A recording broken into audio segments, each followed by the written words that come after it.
For us here on the Central Coast, we could use all the rain we can get, but this is not going to be very helpful. This is going to be hundredths of an inch of rain at that. Not really a huge change, but it is going to drop our temperatures and bring us some winds and waves. So still a bit of a transition. Unfortunately, not a whole lot of rain. It's all coming in on this big cold front that is currently bringing some significant rain up in Northern California. It's going to slowly start pressing through the Central Coast over the next couple of hours. It's going to be pretty minimal, but it's also getting rid of that high pressure that we've been enjoying the last couple of days. So more cloud cover and some rain is expected. Let's time that out. Starting off in the midday hours, we're not going to be seeing a whole lot until then, but by about lunchtime, we're going to be seeing that front making its way to northern SLO County. This is where the highest rain totals will be, and when I say highest rain totals, we're still talking hundredths of an inch of rain, so very much minimal, but as it moves south, it's going to really start falling apart. Just a couple of very scattered showers by about 4 p.m., and by the time it reaches our south coast, the storm will have all but evaporated. So that's going to be heading out of our region pretty quickly. A few lingering chances for rain in those interiors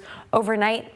But mainly just this afternoon, we'll be seeing that very quick front moving through alongside those very slight chances for rain. It is going to get a little bit gusty, especially at those highest peaks, but we're just going to be seeing that moving through quite quickly as well. Now, what we're seeing with those accumulation totals, they are going to be light. I'm talking, you could count some of the raindrops for some of our communities. The highest totals will be up in northern SLO County, still just hundredths of an inch of rain. Most areas near a trace from this system right along our south coast. I would be surprised if we really saw any accumulating down for those communities. So we do have a chance for rain. It is minimal, though. It's not really going to help us green up the hills too much, but it still will bring us a little bit more of those winds and waves, and that is enough for some advisories. So we do have a wind advisory for some of those higher elevations in SLO County, as well as portions of our south coast. That's all the way through Sunday at 10 a.m. It's going to be staying a little bit on the gusty side, gusts up to about 45 miles an hour for that system. Also seeing a high surf advisory. That's going to go into effect later on today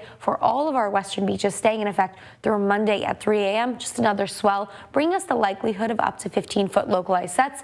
And then this morning, we do have one other advisory that is for our south coast communities with a little bit of dense fog this morning. That's through 10 a.m. Just something to be aware of, limited visibilities for your morning commute.